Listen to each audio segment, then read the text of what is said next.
Nasi Manipur cottage the Marina TV की अगी मरमपान Singh लाक्तना Marina TV की followers तो आइना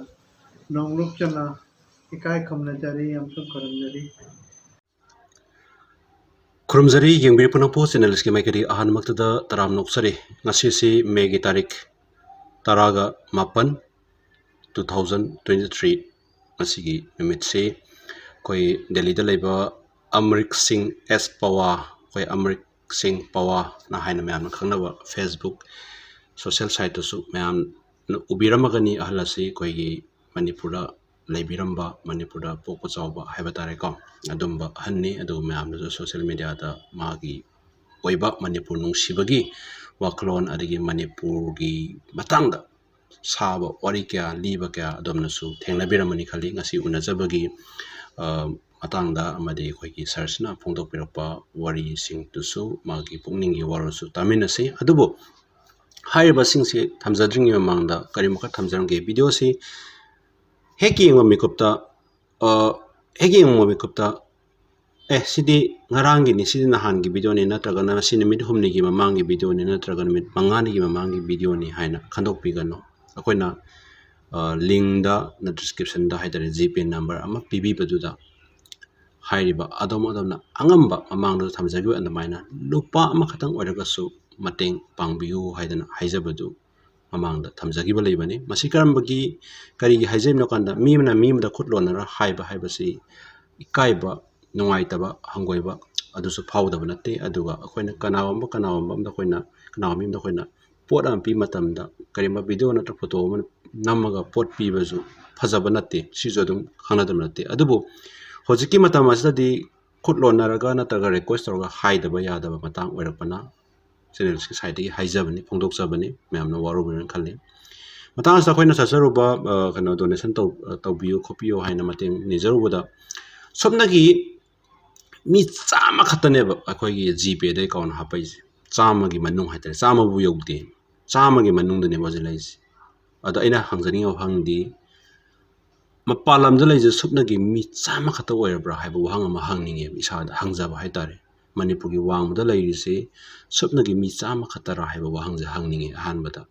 maramdi sigi channel se Pijariba Gpay numbers natraga so atop da pangbiram balerim bai ko leramgani haina sudum thajaba lei adubu thamjari si kai mangino haikanda aikoina hek May gi day 3 da irang je hek thok paga nungan baga akoi ji donation gi hauba haure adubu haiba si hauna Manipur da yam actively thok senba club na poche yen ba haurabani haiba sing adu phaunaraga koina mateng tawba haujagrabani koina angamba khara haiba tare adu mata thamjani si chatkhaba yen graba pot adu akoina nahan yalame mi mangani matungde mamangni yalame mi mari mamangni yalame hairaga yaraktaba maramdi madu amu hanna ri halaga pi de yaraktaba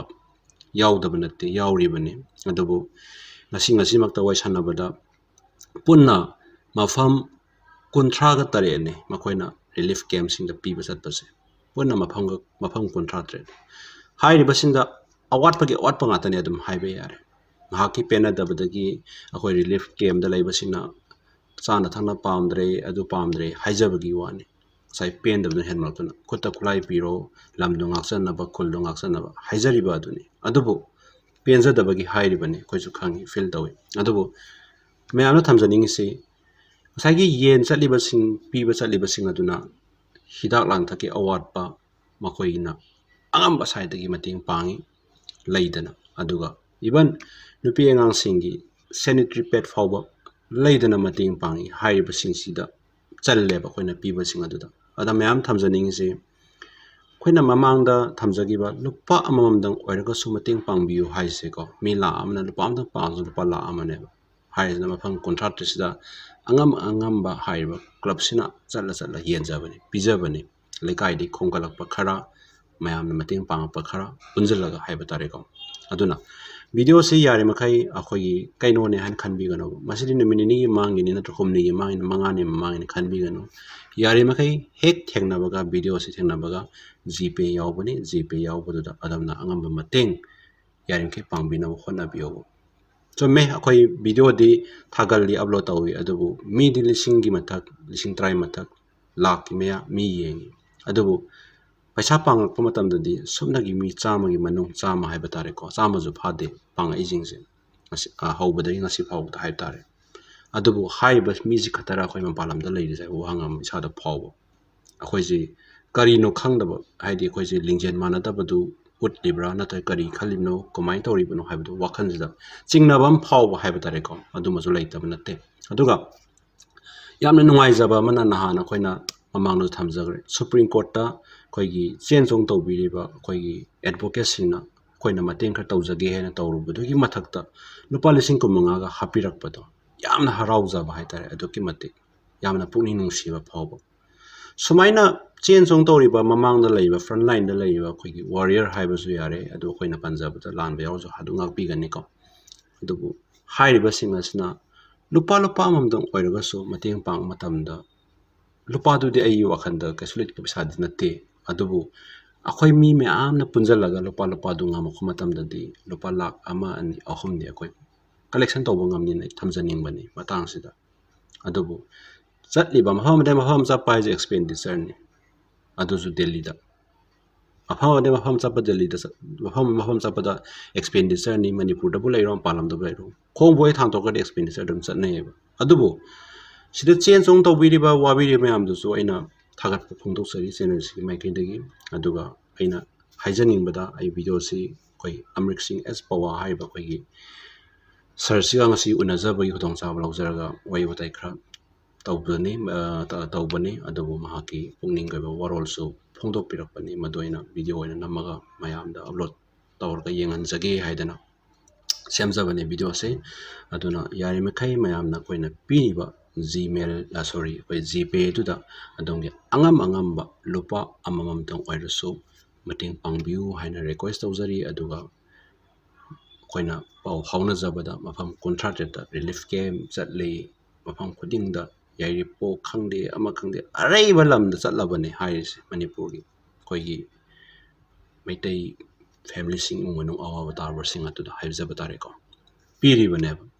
ꯑꯗꯨ ꯃꯌꯥꯝꯅ ꯃꯄꯥꯟ ꯂꯝꯗ ꯂꯩꯔꯤꯁꯦ ꯃꯅꯤꯄꯨꯔꯒꯤ ꯋꯥꯡꯃꯗ ꯃꯅꯤꯄꯨꯔꯕꯨꯗꯤ net ꯐꯪꯗ꯭ꯔ ꯌꯥꯔꯦ ꯑꯗꯣ ꯃꯅꯤꯄꯨꯔꯒꯤ ꯋꯥꯡꯃꯗ ꯂꯩꯔꯤꯕ ꯁꯥꯇ꯭ꯔ ꯑꯣꯏꯕ ꯌꯥꯏ ꯊꯕꯛ ꯇꯧꯕ ꯑꯣꯏꯕ ꯌꯥꯏ ꯅꯠꯇ꯭ꯔꯒ ꯐꯦꯃꯤꯂꯤ ꯃꯄꯥꯟ ꯂꯝꯗ ꯂꯩꯕ ꯌꯥꯏ ꯍꯥꯏꯔꯤꯁꯤꯡꯁꯦ ꯑꯩꯈꯣꯏ ꯃꯤ ꯆꯥꯝꯃꯅ ꯂꯣꯏꯔꯕ꯭ꯔꯥ ꯍꯥꯏꯕ ꯋꯥꯍꯪꯁꯤꯅꯦꯕ ꯑꯗꯨꯅ ꯌꯥꯔꯤꯃꯈꯩ ꯑꯉꯝꯕ ꯃꯇꯦꯡ ꯄꯥꯡꯕꯤꯌꯨ ꯂꯨꯄꯥ ꯑꯃꯇꯪ ꯄꯥꯡꯕꯗ ꯏꯀꯥꯏꯕꯤꯒꯅꯨ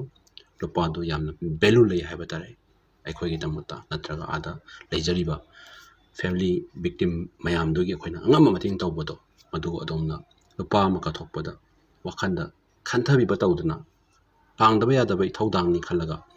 ꯄꯥꯡꯕꯤꯌꯨ ꯍꯥꯏꯕ ꯋꯥꯍꯩ ꯍꯥꯏꯖꯔꯒ ꯑꯗꯨꯒ ꯍꯧꯖꯤꯛ ꯑꯩꯈꯣꯏꯅ ꯑꯃ꯭ꯔꯤꯛ ꯁꯤꯡ ꯑꯦꯁ ꯄꯋꯥꯒꯤ ꯚꯤꯗꯤꯑꯣꯗꯨ ꯃꯌꯥꯝ ꯄꯨꯟꯅ ꯌꯦꯡꯃꯤꯟꯅꯒꯅꯤ ꯌꯥꯝꯅ ꯃꯅꯤꯄꯨꯔ ꯅꯨꯡꯁꯤꯕ ꯃꯅꯤꯄꯨꯔ ꯅꯤꯡꯕ ꯑꯍꯜꯅꯤ ꯌꯦꯡꯃꯤꯟꯅꯁꯤ ꯃꯌꯥꯝ ꯉꯁꯤ ꯃꯅꯤꯄꯨꯔ ꯀꯣꯇꯦꯖꯗ ꯃꯔꯤꯅꯥ ꯇꯤꯚꯤꯒꯤ ꯑꯩꯒꯤ ꯃꯔꯨꯞ ꯃꯄꯥꯡꯁꯤꯡ ꯂꯥꯛꯇꯅ ꯃꯔꯤꯅꯥ ꯇꯤꯚꯤꯒꯤ ꯐꯣꯂꯣꯋꯔꯁꯗꯨꯕꯨ ꯑꯩꯅ ꯅꯣꯡꯂꯨꯛꯆꯅ ꯏꯀꯥꯏ ꯈꯨꯝꯅꯖꯔꯤ ꯑꯃꯁꯨꯡ ꯈꯨꯔꯨꯝꯖꯔꯤ ꯍꯟꯗꯛ ꯃꯦꯒꯤ ꯇꯥꯡ 3ꯗ ꯃꯅꯤꯄꯨꯔꯗ ꯊꯣꯛꯏꯕ ꯏꯔꯥꯡ ꯍꯥꯏꯒꯗ꯭ꯔꯥ ꯃꯁꯤ ꯌꯥꯝꯅ ꯅꯨꯡꯉꯥꯏꯇꯦ ꯍꯧꯖꯤꯛ ꯐꯥꯎꯕ ꯑꯗꯨꯝ ꯑꯩꯅ ꯐꯤꯜ ꯇꯧ ꯂꯩꯔꯤ ꯅꯣꯡꯃꯒꯤ ꯃꯌꯥꯝꯅ ꯊꯥꯔꯛꯄ ꯚꯤꯗꯤꯑꯣ ꯎꯔꯒ ꯋꯥꯠꯑꯦꯚꯔ ꯃꯣꯏꯅ ꯍꯧꯖꯤꯛ ꯁꯐꯔꯤꯡ ꯐꯤꯜ ꯇꯧꯔꯤꯁꯦ ꯑꯩꯉꯣꯟꯗ ꯂꯣꯏ ꯐꯥꯎꯋꯦ ꯑꯩꯅ ꯍꯥꯏꯖꯅꯤꯡꯕ ꯑꯃꯅ ꯑꯩꯈꯣꯏꯒꯤ ꯏꯟꯇꯦꯂꯤꯖꯦꯟꯁ ꯑꯁꯨꯛ ꯃꯇꯤꯛ ꯂꯩꯖꯩ ꯐꯨꯜ ꯐ꯭ꯂꯦꯖꯦꯠ ꯒꯕꯔꯟꯃꯦꯟꯠ ꯂꯩꯖꯩ ꯑꯗꯨꯕꯨ ꯃꯣꯏ ꯍꯥꯟꯅꯗꯒꯤ ꯐꯤꯂꯤꯡ ꯑꯝꯇ ꯂꯥꯛꯇꯕ꯭ꯔꯥ ꯑꯩꯉꯣꯟꯗ ꯐꯥꯎꯋꯦ ꯁꯝꯊꯤꯡ ꯈꯔ ꯇꯧꯔꯛꯀꯗꯧꯔꯦ ꯑꯩꯉꯣꯟꯗ ꯐꯥꯎꯋꯦ ꯑꯩꯗꯤ ꯏꯆꯝ ꯆꯝꯅ ꯂꯩꯖꯕꯅꯤ ꯂꯦꯃꯦꯟꯅꯤ ꯑꯗꯨꯗ ꯐꯥꯎꯕ ꯁꯤꯒꯨꯝꯕ ꯑꯃ ꯁꯣꯏꯗꯅ ꯑꯁꯨꯛ ꯌꯥꯝ ꯊꯣꯛꯀꯅꯤꯕꯨꯗꯤ ꯊꯥꯖꯗꯕ ꯕꯠ something ꯑꯩꯉꯣꯟꯗ ꯍꯥꯟꯅꯗꯒꯤ ꯐꯥꯎꯖꯩꯑꯕ ꯑꯩꯒꯤ ꯇꯥꯡ ꯑꯅꯤꯒꯤ ꯚꯤꯗꯤꯑꯣꯁꯨ ꯌꯦꯡꯕꯤꯌꯨ ꯋꯥꯔꯗꯤꯡꯗꯣ ꯑꯩꯅ ꯀꯔꯤ ꯍꯥꯏꯔꯛꯈꯤꯒꯦ ꯑꯩ ꯊꯥ ꯀꯌꯥꯗꯒꯤ ꯑꯗꯨꯝ ꯍꯣꯠꯅꯖꯔꯤ we should not clear of this ꯅꯨꯡꯁꯤ ꯆꯥꯟꯅ ꯂꯩꯁꯤ community ꯈꯨꯗꯤꯡ amaga like brothers and sisters how it has happened ujik phawai gyan chate now it has gone to such an extent ko akhoi gi marak tagi akhoi gi memele tarana tomana lejage this much has come up in long run it is not in the favor of any community nakal animaki aina hayjari I am a representative of both the communities both the whole community aina representative aina khanjabaga I am for all aina ngasi bhawa ko amaga favor natraga again haiki bandaite I love I had that June gi tranga da Manipur ki program lera bani apigi longjam brother na sinjaba achoba function amada ina laga aduga all whole districts of Manipur da so ichatpagi program le jaram bani all districts and halamun chalaga khoram daba unagadaba meet and greet all communities aina pamjabadi Manipur and Nagaland pawa ama khakta oheneng bani adubo adugi dikhalo even my own native land Manipur has broken in pieces masi am nugaite mai jakiba emung gi da makhalaga moina hoji feel toriba suffering dune uraga kai tausike adugi wakal nakada gyan men tate it will go a long way nasisu yamo Illida leiriba school singse suppose community amagi chhatra tamme community amana maduga leiroi aingonda phone tawre Manipur taki akhoi chhatra sigi school da natraga sigi college da tamme this will go a long way madu phagadi thajate nakalani makkini aina hajari se it will not be a favorable ai sahi kharagi mamangda Pakistan da akhoi Lahore da aingonda award ama aina lawa chatpadu da aina visit tawe Lahore ki street maya business community maya moi ki praja singna kari hai akhoi nadi divide se pamakta bani we don't want aduka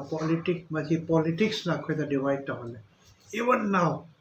Pakistan gi mi bhawa hujik India ga akhoi ki division pamakte moina kappe that politics has divided us sumai tawdana hujiki praja se nakalani makeni ayena rese moina su pamma moi kanano masi chanari se kanagi planning no kamai tawdarino it will go a long way animaki paro hujikku matam leiri akhoina honna jaraka hanagi leiba phibam dumaina nungshi chanana leiradi kya nungaigidabano amaga kai kanaba ni hanare we cannot bring them back hujik mai kya bhagrage kanagi amang bano gari kya chakrage kanagi amang bano akhoi ki amang bano our state has gone back 20 years back masi yam nugaite akhoi shanti da lejaramani amaga nungsi chanana lejaramani how it has planned how it has happened ai masi gyan ta na sarkar akhoi ki honorable mantri lai MLA mayam lai moina wakhal khanlaga how to bring back adu maduromda khangadabani masiki lan jedi khoi anima Kango kote makita amang ba mo oini and I kind of high this will not bring a good result to anyone. Politics, multi politics, curry politics no jam. Pitra pipa Manipur ni like a heaven. Akwai sigumba jara se layer. I the world se I know world Honorable Prime Minister Narendra Modi tegi henai chacharure. Asigumba le shanti wala highly disciplined, highly cultured people. I have not seen anywhere. How akwai hana ke phibam kamaina porkadage madurom da wakal khan kadabne public na all over the world ni orai khagre internet ki jug ni moina loi pure what is happening adu marakta wali help tawda mayam do thola kani they will bring a lot of uh, help for our people. Manipur the beggar hana so like even now we don't have beggar. Akhona supya war kanda baba beggar like whole world give soidana mateng bambala kani Manipur Sarkar nasu fajana center the hayna raga akhoi yum chaki basing gari mangi basing maduki fajana help genuine help for a population of me wudi we have no way how to compensate ko akhoi we have lost so many noble heart people madudi yamamang ba mani madudi akhoi we have no replacement but Hoji yamna wari bak praja se kaiso leita praja se hoji an si ki hidak nung angamoy angang gi phi shening ai lera moy yung gi awaba mayam government should take care aduda maduda di without any cut whatever direct akhoi help tabuda ni maduda di manung middleman ai di lehenga famde whatever help comes for our public, it should go directly. Adugo social organization mayam na higla kana prajaki whatever point angamjaba health policy. Madu I highly appreciate. Highly appreciate. Kajiki Sigi TV channel nasu mayam dagi kaji kan honaraga prajaki the thari batasu. I really I am so much grateful. Adugo even now chances budi yamna bright natte even now aina ashatari mai halla manching ni khande political brain ni khande mai leadership ni khande once again they should think over and bring back the peace and harmony to our communities that's a young problem any young problem any how can we live without our cooperation always akhona ki raga leita apni as moi lakani moi hatokani madu ki wakal ta me yam kya ngauna rani kya na depression chakani madu ai pamde madu ai super pamde so yarati let us plan our future in a nice way manipur the world na khange tu mai highly cultured people ne this is not the way our highly cultured people should behave to kill, to burn their houses, to harm. We had never expected. Masini ayna yamba ayna kuramaga hayjani let us forget and forgive what has happened in the past. Hojiki nakal nan mga kulay finding ane for their sake. That is not the solution. Kulai cannot bring peace. Only our heart to heart feeling for others. Nungshi chanan lai raga anova Manipur ama thunamak hunashi madani aina masiki channel gi through the game and aina khuramaga hygiene. Thank you very much. Manipur cottage lakpagi aiga unnapagi I am Thailand.